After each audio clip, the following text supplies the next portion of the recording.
Geneva, Switzerland. January 2008. At a champagne reception overlooking Lake Geneva, a Chinese scientist meets a woman who should not exist. She says she's Canadian. She says she works in telecom. She quotes Rilke, orders his favorite wine without asking, and knows just enough about hypersonic flight to sound curious, but not dangerous. For 8 months, Dr. Zhang Wei believes he has found love beyond surveillance, beyond politics. But inside her phone is a tool called Burst 7, and inside her cover is a clock already counting down. Because this was never a romance. It was Operation Silk Veil. Dr. Zhang Wei was born in 1969 in Xi'an, where aerospace engineering was not a career choice, but a patriotic obligation. The city had built China's missile programs for 2 generations. Zhang grew up watching technicians return from classified facilities with stories they could never tell. By age 15, he had won national physics competitions. By 23, he held a doctorate in thermodynamic systems from Beijing Institute of Technology. By 2005, Zhang Wei had become one of China's core designers on the DF-ZF Hypersonic Glide Vehicle project. His specialty was not theoretical physics. It was integration engineering, the translation of abstract thermal models into systems that could survive reentry at Mach 7. Colleagues described him as brilliant but isolated, trusted with equations but not with people. He attended no parties. He maintained no close friendships. Security reviews noted his dedication. Psychological assessments noted his loneliness. What made Zhang operationally valuable to Western intelligence was not his ideology. He showed no signs of political dissent. He had never contacted foreign embassies. He expressed no desire to defect.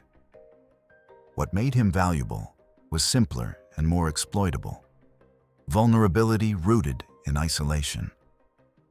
A man who had dedicated his life to work that could never be discussed. In a system that monitored every conversation, who traveled abroad only to sanitized international conferences where Chinese security officers watched from adjacent tables. Intelligence services had tracked Zhang for 18 months before Operation Silk Veil received authorization. The initial assessment came from signals intercepts suggesting Zhang's team had solved a critical thermal shielding problem that Western programs had not. Satellite imagery confirmed accelerated testing schedules at the Jiuquan facility. By late 2007, U.S. intelligence assessed that China's hypersonic glide vehicle program had moved from developmental to operational status within 24 months. The strategic calculation was direct. Hypersonic glide vehicles could defeat every deployed missile defense system. They maneuvered unpredictably during descent. They struck too fast for interception.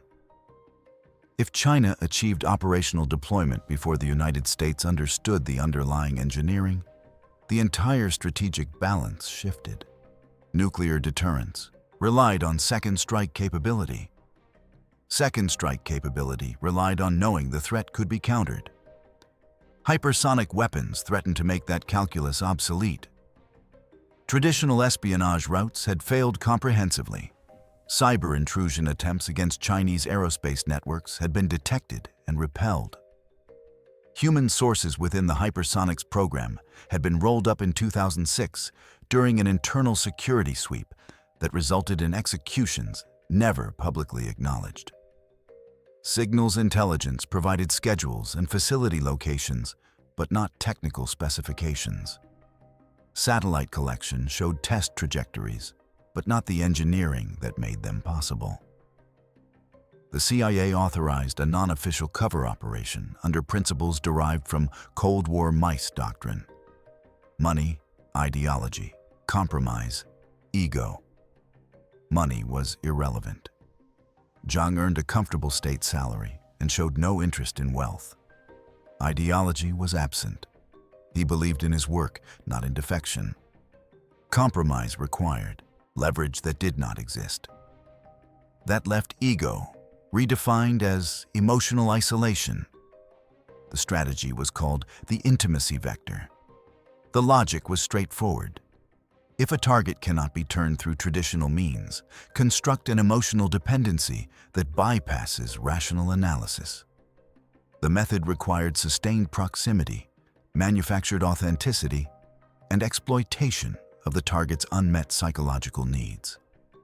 Geneva was selected for its density of international aerospace conferences and its permissive counterintelligence environment.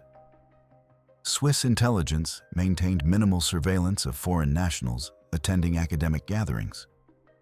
Chinese security officers attended the conferences but could not monitor every moment. The obstacles were severe and documented in the operational planning file.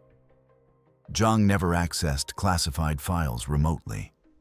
All sensitive materials remained on air-gapped systems within Chinese facilities. He never discussed technical work in social settings, not even in vague terms. Security protocols required him to report any sustained contact with foreign nationals. He had been trained to recognize elicitation techniques, to detect when casual questions were designed to extract information. Despite these challenges, planners identified one vulnerability. Zhang traveled to international conferences with encrypted design files stored locally on a secure laptop. The encryption was military-grade. Breaking it remotely was impossible. But the laptop had to be unlocked during working sessions at the conferences. And Zhang, like most people, maintained operational security in public while assuming privacy in private spaces.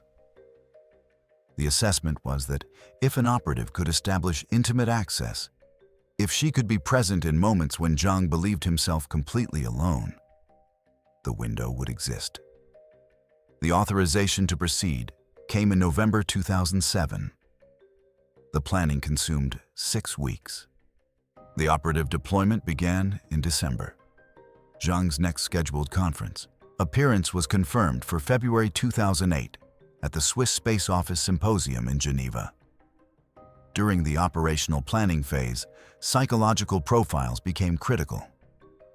Zhang's file ran 43 pages, compiled from intercepted communications, observed behavior at previous conferences, and assessments from academic contacts, unaware they were providing intelligence. One detail emerged as particularly significant. Zhang quoted poetry in his private emails to family members, specifically Tang Dynasty poets who wrote about isolation and longing. Analysts noted this was not merely cultural habit. The frequency increased during extended work periods away from Beijing. The assessment was that Zhang experienced his isolation not as acceptable solitude, but as unwanted loneliness. The operative selected for Silk Veil carried the internal designation Marlowe. Her real name does not appear in any declassified document. Her legend was constructed over 8 months.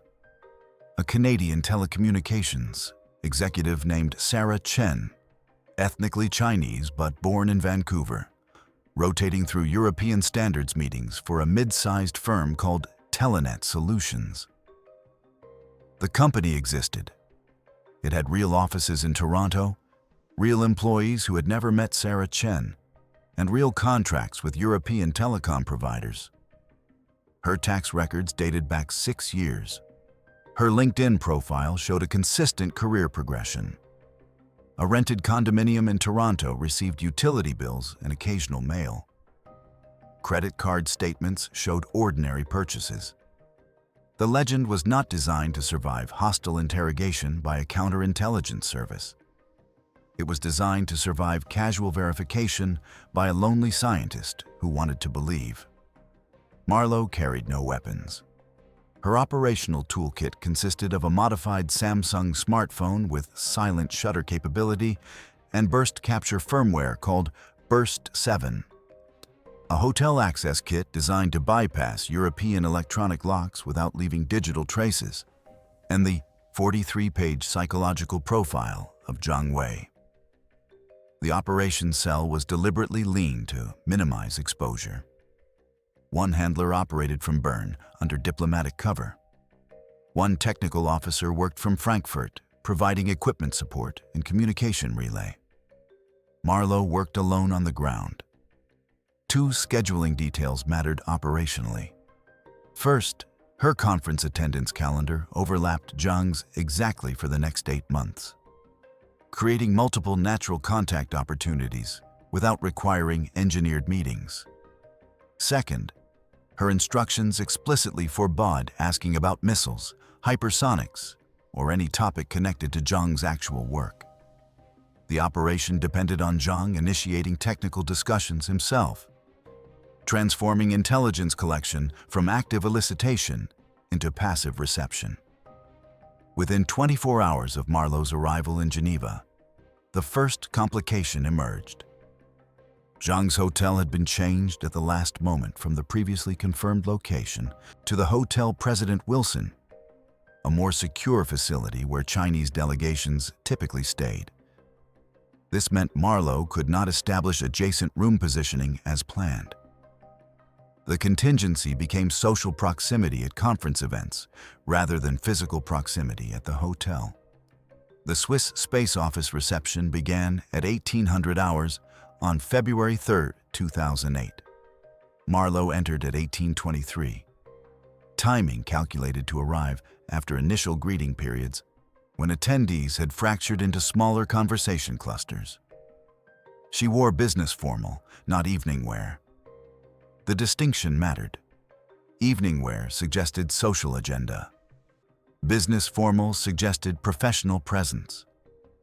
Zhang Wei stood near the northwest windows overlooking the lake, holding champagne he was not drinking, in conversation with two European aerospace engineers discussing satellite propulsion systems. Marlowe did not approach directly. She positioned herself 12 feet away in conversation with Dr. Heinrich Müller, a Swiss academic whose research in telecommunications standards gave her legitimate professional reason to attend the reception. The introduction was engineered through Müller, who knew both telecommunications and aerospace communities. During a natural pause in Marlowe's conversation with Müller, he mentioned Zhang's recent paper on thermal management systems, not knowing Zhang's actual work was classified. Marlowe expressed polite interest. Müller made introductions. Zhang offered a handshake and a polite smile that did not reach his eyes. The conversation lasted 8 minutes. Marlowe mentioned Montreal's aerospace sector. Zhang mentioned Tang poetry, testing whether a Western-educated Chinese Canadian would recognize the reference. She quoted 2 lines from Du Fu about spring in exile.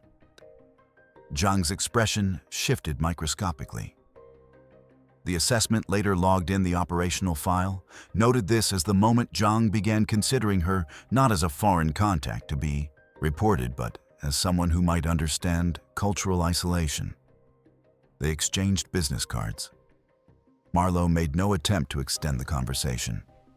She thanked Müller, excused herself to speak with other attendees, and left the reception at 1945 without speaking to Zhang again. The approach protocol was designed to create curiosity without pressure, to position Marlowe as someone Zhang had met naturally rather than someone pursuing him. Over the next 2 weeks, contact occurred 3 times, always at conference events, always brief. Marlowe attended Zhang's presentation on February 7th on generic thermal systems, asked one technically informed question that demonstrated understanding without expertise, and left immediately after. On February 11th, they had coffee during a conference break, discussing Canadian winters and Beijing traffic for 17 minutes. On February 14th, Zhang extended his Geneva stay by 3 days, citing collaboration meetings that the operational file later confirmed never existed. The complications emerged quickly. Chinese security officers attended most conference receptions. Zhang delayed 2 scheduled coffee meetings, citing work unit obligations. On February 19th, he failed to appear at a planned lunch, sending no message. Marlowe's handler in Bern assessed the operation might be compromised. The contingency protocol was to withdraw and reassess. But on February 21st, Zhang sent an email to Sarah Chen's cover address. The subject line read, Rilke. The message contained one sentence. Are you free for dinner tonight? Marlowe replied affirmatively within 12 minutes. The delay calculated to suggest she was checking her schedule rather than waiting for his message. Dinner occurred at a small restaurant in Geneva's Old Town, not the hotel district. The location choice was significant. Zhang had selected a place where conference attendees would not casually appear, where surveillance would be more difficult to maintain, without being obvious. He arrived 6 minutes early. He had reserved a corner table. He ordered wine without consulting the menu, suggesting he had researched the restaurant in advance. The conversation lasted 2 hours and 43 minutes. Zhang discussed his childhood in Xi'an, his parents' work in state aerospace facilities, his isolation during graduate studies. Marlowe shared elements of her legend, growing up between cultures, the challenge of maintaining Chinese identity in Vancouver, the loneliness of frequent European travel. Every detail was calculated, but the emotional resonance was engineered to be genuine. Zhang was not looking for someone who shared his experiences. He was looking for someone who understood what it meant to exist between worlds. At 22:35, Zhang mentioned he would return to Beijing in 4 days. At 22:41, he asked if she would be in Geneva again. Marlowe confirmed she would return in April for telecommunications, burst meetings. Zhang said he would extend his next conference trip if possible. The assessment log that night noted, Subject has initiated sustained contact beyond professional necessity. Emotional dependency framework is established. Escalation to next phase authorized. Between February and June 2008, Zhang and Marlowe met 6 times across 3 cities. Geneva twice, Vienna once, Paris 3 times. Each meeting corresponded to genuine conferences where both had legitimate professional reasons to attend. The scheduling required precise coordination. Zhang's travel was controlled by Chinese security protocols. Any deviation required justification. Marlowe's handler in Bern worked with technical officers to ensure telecommunications industry meetings occurred in the same cities on overlapping dates, creating natural cover for sustained contact.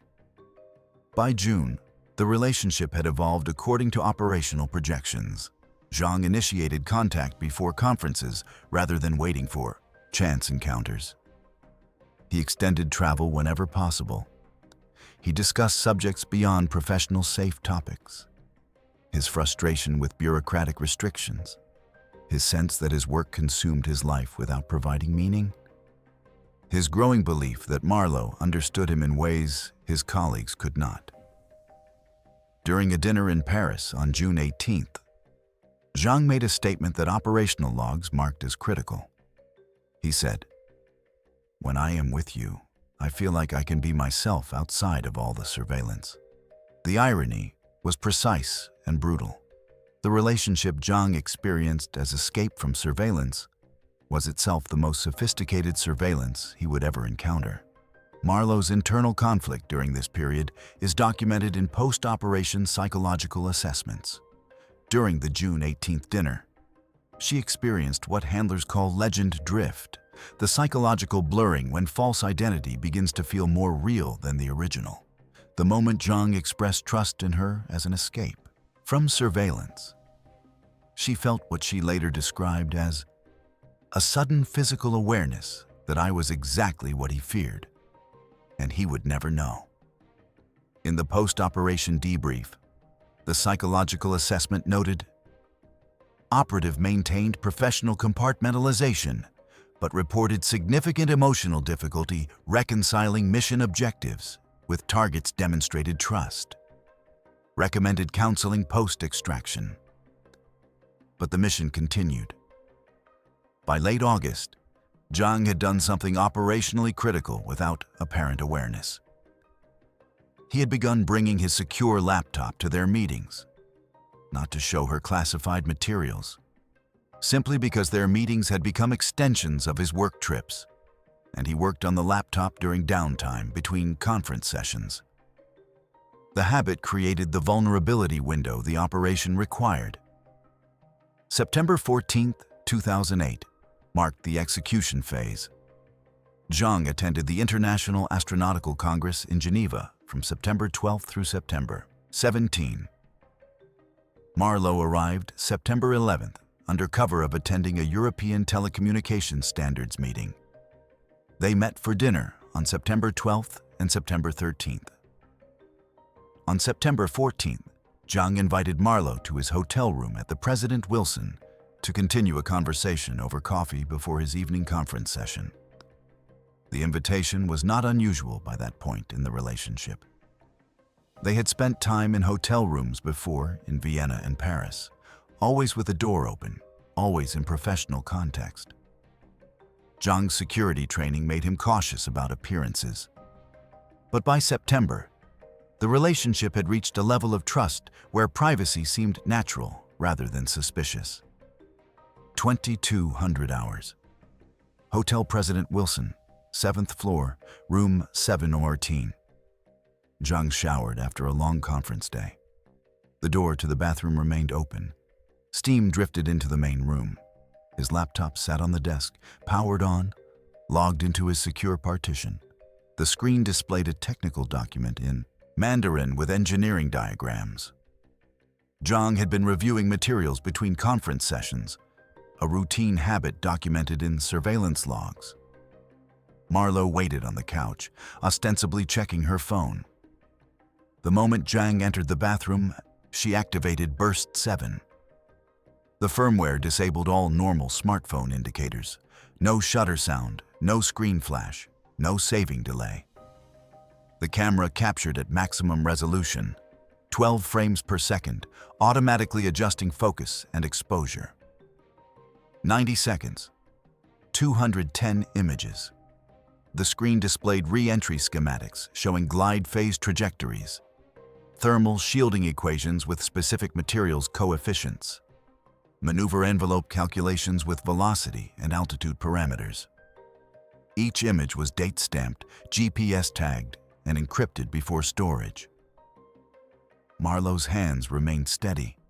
Her breathing remained controlled. The technical discipline was absolute. She photographed each screen page, waiting 3 seconds between captures to ensure clarity. When Zhang's secure partition contained multiple documents, she captured the file directory showing document names and classification markings. The vulnerability was not technical. The encryption protecting Zhang's laptop was unbreakable by any known method.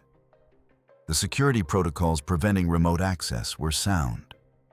The vulnerability was human routine. Zhang assumed privacy in a hotel room with someone he trusted. He assumed the woman on his couch checking her phone was exactly who she claimed to be. He assumed that intimacy created safety rather than exposure. At 22:43, Zhang emerged from the bathroom. Marlowe's phone was in her purse.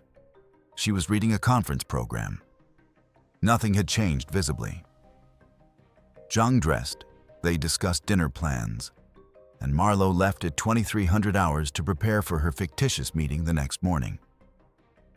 The immediate extraction protocol required Marlowe to transfer the images within 6 hours.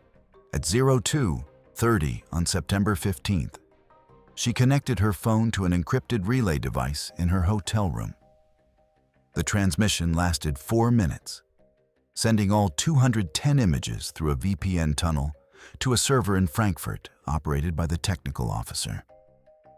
The images were analyzed, confirmed as containing target intelligence, and forwarded through secure channels to CIA headquarters in Langley.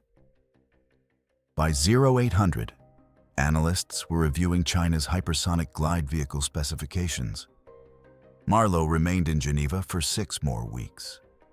The operational protocol required sustained contact to avoid sudden disappearance that might trigger Zhang's suspicion. They met 5 more times. Zhang discussed his hope that they might find a way to sustain the relationship despite distance. Marlowe expressed the same hope, knowing it was false. On October 28th, she informed Zhang she had received a promotion requiring her to return to Toronto for 6 months. Zhang was disappointed but understanding. They agreed to stay in contact through email. The emails continued through November and December, gradually decreasing in frequency. By January 2009, Marlowe's legend had been dissolved. Sarah Chen ceased to exist. The Toronto condominium was vacated. The email account was deactivated. Zhang sent 3 messages to an address that no longer accepted mail. He never received responses. The relationship ended not dramatically, but through gradual silence, the kind of slow dissolution that could be attributed to distance, work demands, and the natural entropy of long-distance connections. By March 2009, U.S. defense analysts had integrated the intelligence from Operation Silk Veil into updated threat assessments. The thermal shielding specifications revealed engineering solutions Western programs had not yet developed. The maneuver envelope calculations showed China's hypersonic glide vehicle could perform defensive evasion patterns that exceeded previous intelligence estimates. The materials, coefficients provided insight into manufacturing capabilities and potential vulnerabilities. The strategic impact was immediate and classified. DARPA accelerated research into hypersonic countermeasures. Navy programs developing high-velocity interceptors received budget increases. Missile defense architectures were redesigned around the assumption that existing systems could not counter the threat China had developed. Intelligence collection priorities shifted to focus on Chinese hypersonic testing schedules and deployment timelines. Zhang Wei was recalled to Beijing in May 2009 for internal security reviews unrelated to Silk Veil. The reviews were part of routine counterintelligence procedures following international conference attendance. Zhang was questioned about foreign contacts. He disclosed his relationship with Sarah Chen, describing it as a personal connection with a telecommunications professional he had met at conferences. Security officers found nothing suspicious. Sarah Chen's legend was intact. Her company existed. Her travel records matched her stated purpose. The relationship had ended naturally through distance. Zhang was cleared and returned to work. Officially, nothing had happened. No breach was detected. No investigation was opened. Zhang continued his career in hypersonic systems development. He never learned the truth. From an operational perspective, this was the intended outcome. The most successful intelligence operations are those never discovered, where the target never realizes they were compromised, where the relationship they believed was genuine becomes a memory they file away as one of life's might-have-beens. Privately, the cost was documented but invisible. Marlowe exited the field in 2011, reassigned to analytical work at headquarters. The post-operation psychological assessment noted sustained difficulty reconciling operational success with personal impact. She had performed her mission with technical precision. She had maintained her cover under sustained proximity to the target. She had exploited emotional vulnerability to extract intelligence critical to national security. The assessment noted this as exemplary tradecraft. It also noted that Marlowe had spent 8 months constructing intimacy with a man who trusted her completely, knowing that trust was the weapon she was using against him. The human element of intelligence work is often described as necessary distance, the ability to treat targets as operational assets rather than people. But distance is easier when the target is ideologically opposed, when they represent a hostile regime, when their humanity can be abstracted into threat assessment. Zhang Wei represented none of these things. He was a scientist doing work he believed served his country's defense. no different in motivation than American scientists developing comparable systems. His vulnerability was not ideological corruption, it was loneliness. And Marlowe had weaponized that loneliness with precision. Zhang Wei's life continued in ways documented through subsequent intelligence collection. Intercepted communications from 2010 reveal him discussing with family members his difficulty maintaining personal relationships due to work demands. Analysts noted nothing operationally relevant. One communication mentioned a woman he had met at conferences who had understood his isolation, but who had returned to Canada and lost touch. The reference was brief.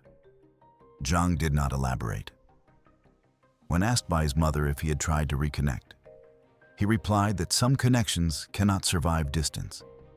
He did not sound angry. He sounded resigned. The legacy of Operation Silk Veil extended beyond the immediate intelligence gain. The operation became a classified case study in long-duration emotional operations, taught in advanced human courses as an example of intimacy-based tradecraft. The strategic doctrine was refined. Sustained emotional dependency, when properly constructed, bypasses rational security training. A target who has been trained to resist interrogation, to recognize elicitation, to maintain operational security, will still lower defenses in the context of genuine emotional connection. The key word being genuine. The target must believe the connection is real. And to make the target believe it is real, the operative must commit to making it feel real. The ethical questions embedded in Silk Veil's methodology have never been resolved within intelligence communities. One perspective argues that national security requires exploitation of whatever vulnerabilities exist. If a foreign scientist possesses information critical to defending against existential threats, and if that information can be obtained through emotional manipulation rather than violence, the moral calculation favors the operation. Thousands of lives potentially protected justify the emotional destruction of one individual who will never know he was destroyed. The alternative perspective argues that weaponizing intimacy represents a unique category of violation. Physical torture is recognized as unacceptable, even when it might produce intelligence gains. But emotional torture, the construction and destruction of a relationship that feels real to the target, operates in a gray space where the harm is invisible, and the target is left with nothing but confusion about why someone they trusted disappeared. Zhang Wei was not physically harmed. He was not threatened. He was not coerced. He was simply made to believe someone cared about him who never did. The injury is psychological, delayed, and permanent. The question is whether this constitutes acceptable tradecraft or exploitation beyond moral boundaries. U.S. intelligence doctrine does not provide a clear answer. The operation was authorized. It was executed. It achieved its objectives. It harmed no one in ways that could be quantified through physical injury or legal prosecution, but it left Zhang Wei believing for 8 months that he had found connection beyond the surveillance state, only to discover through gradual silence that the connection had been temporary and unexplained. He never learned it had been false, and that, operationally, was considered a success. The broader strategic question remains unresolved. If intelligence work requires the destruction of emotional trust without acknowledgement, if it requires operatives to construct intimacy they know to be false in order to exploit human vulnerability, can such work ever be conducted cleanly? The answer depends on whether you believe national security justifies individual harm when that harm is invisible, when the target never knows they were targeted, when the injury is emotional rather than physical. Zhang Wei likely still believes he once knew a woman named Sarah Chen who understood his isolation, who connected with him across cultural and professional boundaries, who might have become something more if circumstances had been different.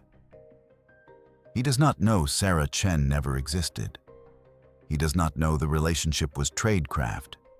He does not know the intimacy he felt was a weapon deployed against him by a foreign intelligence service. He does not know that every conversation, every shared moment, every expression of understanding was calibrated to create trust that would be exploited at the precise moment when his defenses were lowest. Was Operation Silk Veil a necessary act of national defense? Or the exploitation of a man's loneliness for strategic gain? If intelligence work requires emotional destruction without acknowledgement, can it ever be clean? Would you call this brilliance or betrayal if the outcome saved lives but erased one quietly? The answer reveals more about your worldview than about the operation itself. What matters is that you understand the trade. Intelligence that potentially prevented strategic surprise and protected American lives, purchased through the weaponization of intimacy against a man whose only vulnerability was wanting to be understood. What's your take? Was this justified defense or exploitation beyond acceptable boundaries? Drop your perspective in the comments. And if this story made you reconsider where intelligence work crosses from necessary to unconscionable, hit that like button and share this with someone who needs to think harder about what we authorize in the name of security.